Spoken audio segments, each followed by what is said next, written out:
The straight seals the deal for Art Vandelay, and the first gold bracelet of 2020 finally has a home. Sixes hold. It's over. Put a bow on event number 2. Poke These takes home his first World Series of Poker gold bracelet.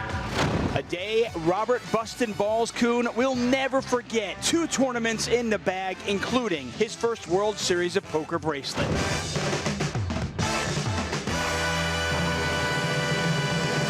Nervous for a second there. I thought COVID-19 was going to win a bracelet. That's bad news any way you dice it up. Welcome back inside the PokerGo studios for our second edition of the WSOP online recap show. Ali Nejad, joined by my partner in crime, Maria Ho. And what a first week we had there in our very first of these online World Series events. It was Jonathan Dokler who took it down. Notably absent from the bracelet breakdown, though.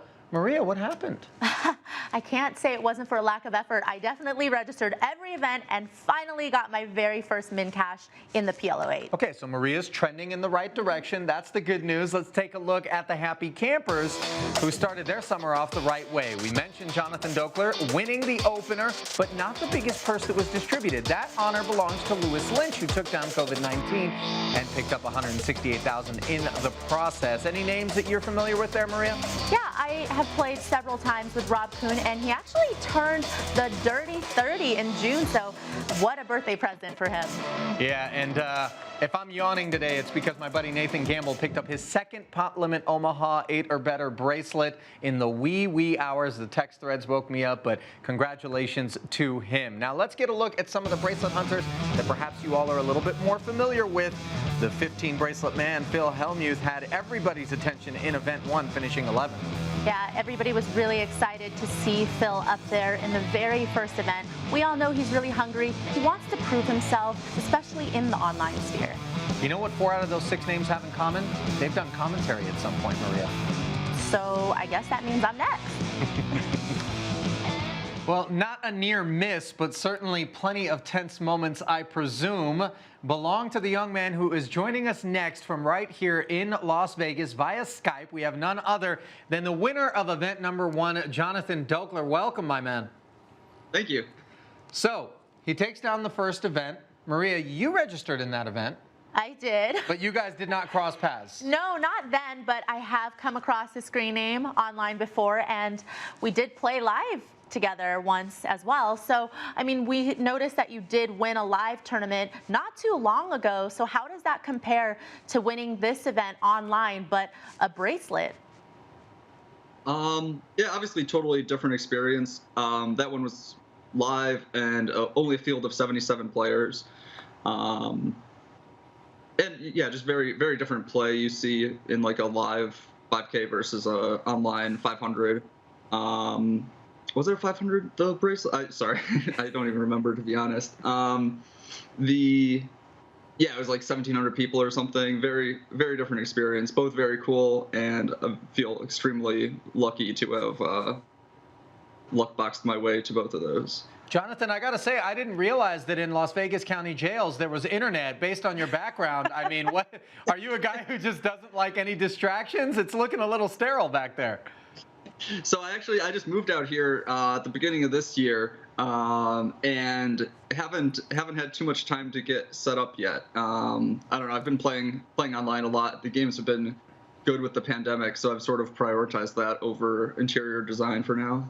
Well, I'll tell you what, the furniture budget is probably going to be looking a little bit more handsome. We don't need to go IKEA, is all I'm saying at this point. You can upgrade if you like. We got options. How many events do you plan on playing? Are you going to be in the saddle every single day moving forward? Yeah, so I set out the PLO8 yesterday. I was totally unqualified to play that, but I'll probably play the rest. I might sit out some of the PLO events, some of the other PLO events too, but we'll see. But I plan to play all the Hold'em stuff.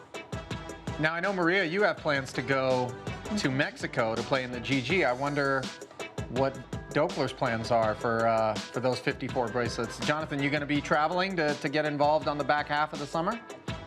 I'm actually torn. I haven't decided yet. My understanding is the border isn't even open with Mexico right now yet. So I'm taking a wait-and-see approach. I'll probably figure it out towards the end of July.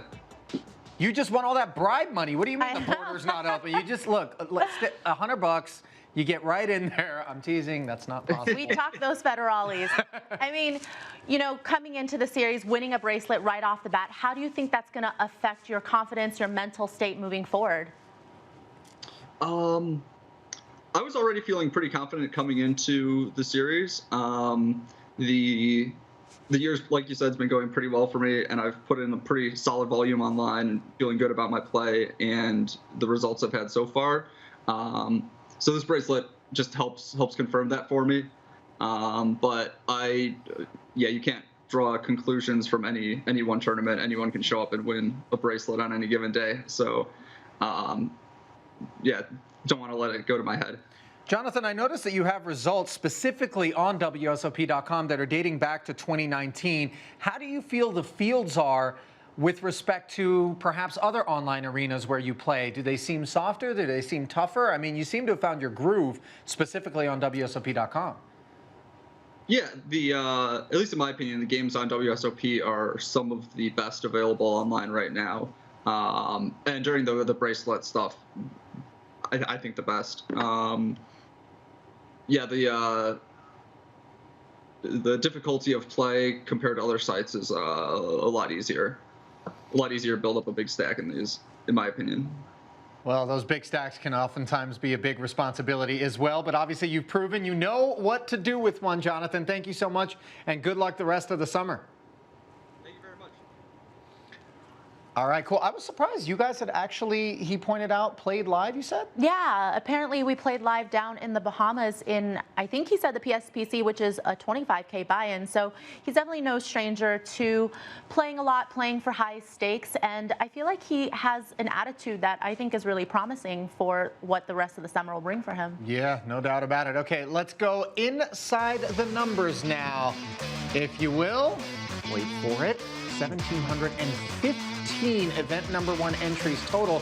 And of course, Kid Poker, that was the first of multiple cashes he's had so far in the first week. Yeah, by my count, DNegs has cashed 3 times so far. And, you know, he even hopped on to stream some of his PL08. So I'm sure we have a lot to look forward to from Kid Poker coming up.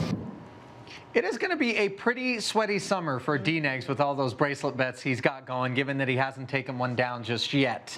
But few people have, and in week 1, not only was it Jonathan Dokler, but Lois Lynch in event number 2, the biggest prize awarded thus far.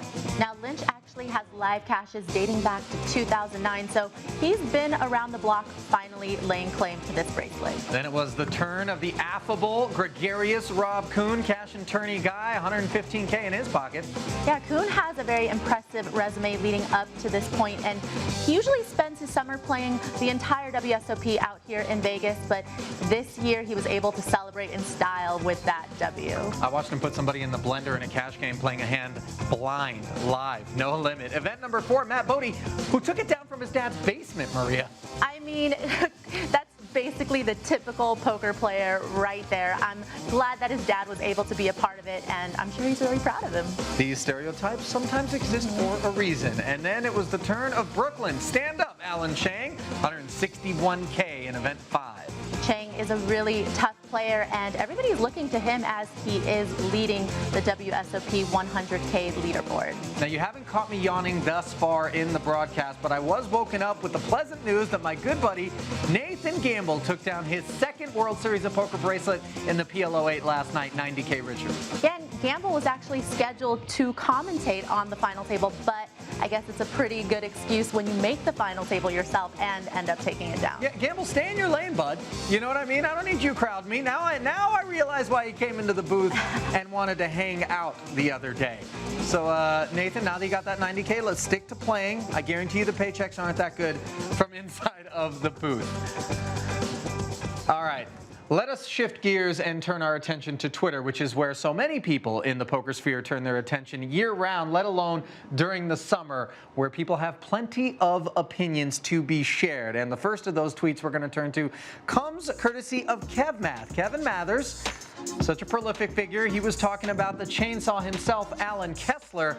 Well, of course he min-cashed, Maria. Yeah, I mean, gotta love the Kevmath needle here, because we all know that Kessler's famous for just squeaking into the money. That was me in event number 6. That's okay. Nothing wrong with that. Better to squeak in than out of the money. And then we had Amit Makija. He was on chat talking about why can't I chat? Yeah, I mean, now that WSOP.com has banned chatting on their platform, it's kind of, had some interesting takes, both sides of the coin. For me personally, I do feel like chat can be extremely abusive sometimes, and I think it's unnecessary. It's like, don't abuse the privilege. It was a privilege, people abused it, we take it away, and now I don't have to read some really disturbing things. Well, also disturbing is the way in which reality and the internet were blended by Dan Zach. Those aren't aces on the screen. Those are real aces. He's trying to will them into his hand. Yeah, apparently everything else wasn't going his way. So this was a new strategy he devised. And you remember how Annette Oberstad covered up her hole cards and ended up winning a tournament? I think maybe Dan Zach was trying to either play every hand like he had aces, hoping that would work out, or maybe manifesting aces to come onto a screen, which actually ended up working out because his follow-up tweet was that he busted from that tournament with aces. The real virtual aces. He did end up getting dealt aces, so maybe there's something to that. A little bit of an uncomfortable moment developed. And I'm sure a lot of you guys have, at this point, heard about it. If you haven't, it involved Mike Matusow. Let us share with you the video, and then we'll talk about it on the backside. Wow, he quick checked it.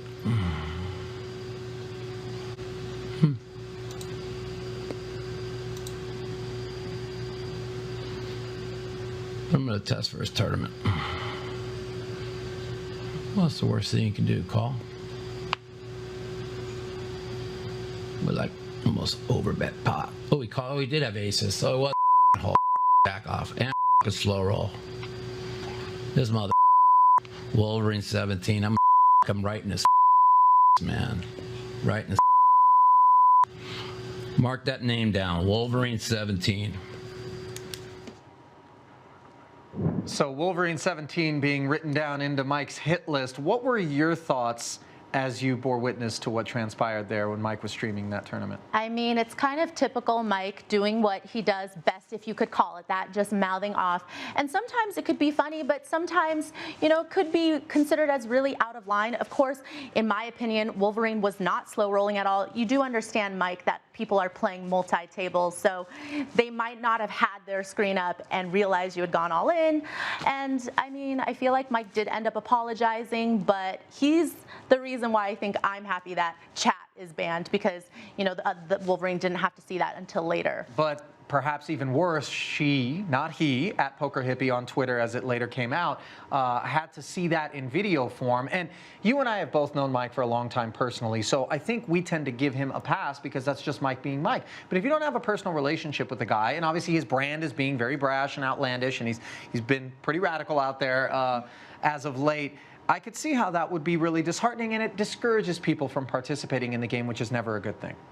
Yeah, and I think for Mike, he likes to, talk a little smack just to maybe get under people's skin. But in that situation, obviously, he was just streaming out to the world, talking to himself. But you have to be careful of what you say, because that person might be listening. And as you said, it might detract them from wanting to get involved in the future. And he actually thought it was a freeze out. So the fact that he busted and couldn't even rebuy probably didn't help much whatsoever. Well, we're going to encourage people to participate in the game. Let us not forget, we have 30 full days of World Series events, and then we will transition to GG Poker. For those that are outside of the borders, you know where to go. Joining us now from right here in Las Vegas as well, the founder of Chip Leader Coaching, Chance Kornuth, who I'm sure was out there splashing around during week number 1. Welcome, Chance. Hey, thanks for having me. Happy to be here. How did week 1 go? It went well. I just played a few tournaments, cashed the PLO 8 last night, but it's kind of a fun tournament to go deep in. But I guess every tournament's fun to go deep in. Maria cashed PLO 8 last night. Just barely, just barely. I saw her in there. Chance, I mean, you know that this is not a sprint, it's a marathon. So how do you plan on approaching the rest of your time online, especially because you're a PLO specialist? They really only have No Limit Hold'em events and PLO on WSOP.com. I'm probably just going to play 1 or 2 tables a day, late reg. Like, I'm not going to take this particular bracelet grind super seriously. chip leader coaching has a lot of stuff going on right now, so I'm kind of focused on that. And but it's hard not to late reg and have a chance to win a bracelet, even if it's kind of a discounted bracelet, if you will. Well, on the topic of things being difficult, do you ever feel, Chance, that by being involved in the coaching community that you're sort of giving away a lot of the secrets that allowed you to have an edge prior to being involved, and now does that create a different wrinkle where you know what they're thinking because you taught them how to think, your opponents? Yeah, I mean, it definitely creates a unique dynamic. But it's also, I have the ability to improve being surrounded by great poker players, which probably helps my game more than the others, So I really don't worry too much about it. It's like I really enjoy coaching. I actually always wanted to be a teacher, but, teaching in the States and just in general is not really financially plausible. So I love it. It's really fun, rewarding. Well, when you speak of great poker players, who do you think tops your list in terms of online players versus live players? I mean, I played against you a lot, and I know that you love to pick up live reads. You have quite a stare down. So what do you think about that whole debate? Well, I think that the game is the same. Live poker is the same game with an additional element of information, just being able to see what's going on. However, I think that the foundation and fundamentals of online players they're just far superior to a person who's only played live. What about staking, Chance? Obviously, we're looking forward to the 54 GG bracelet events that are coming up, and staking's actually baked right into that software. Do you feel like that's a good idea for people when they're doing bankroll management? I hear stories about guys that have made a ton of money and they never even have to play because they're backers. Or do you think that that's kind of dangerous waters for people to tread into? Yeah, I think that having bankroll management and selling action is really important, so you don't go broke, especially when there's tons and tons of tournaments and buy-ins right now.